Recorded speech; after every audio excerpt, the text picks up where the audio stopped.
আমার পাগল যেরম ভাবে নেছে আমি এর ফাঁসি ছাড়াই দিয়েছি যাই না। আমার টাকার দরকার নাই, আমার ছেলের আমার পাগলটার আমি পাচ্ছি না। কালকে 3 বার হয়ে আসে আমার কাছে তো নেয়, তারপরে আবার ইস্টাই নেয় ওর এইভাবে ঘরে তো 3 বার হলে নিয়ে তারপর আজকে এমন করছে। সমস্যা হয়েছে ওর সেন্ড খেলা আইছি ঠকছে, ঠকার পর আমরা কি খেলাইতেছিলা? রেখে খেলাইছি, তারপরে ঠকছে, আমরা বসে রয়েছি। আর স্যান্ডেলে পাড়া দিছে ইয়াসিনের রিফাত পাড়া দিয়েছে পর, তখন ও কইছে আমার স্যান্ডেলে পাড়া দিলে আবার দিয়েছে পাড়া দিয়েছে পর ও কইছে পর ও সেটতে কইছে ওরা দিছে ঘুষি দিয়ে সাইডে ব্যাট ছিল, ওই ব্যাট দিয়ে 2-3 বাড়ি দিয়ে চোক্কা হয়েছে, চোক্কাটা এই জায়গাটা ঢুকে দিছে।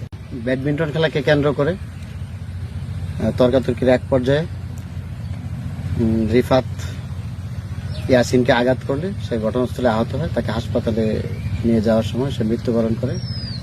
এ ব্যাপারে অভিযোগ প্রাপ্তি সাপেক্ষে আমরা আইনগত ব্যবস্থা গ্রহণ করব।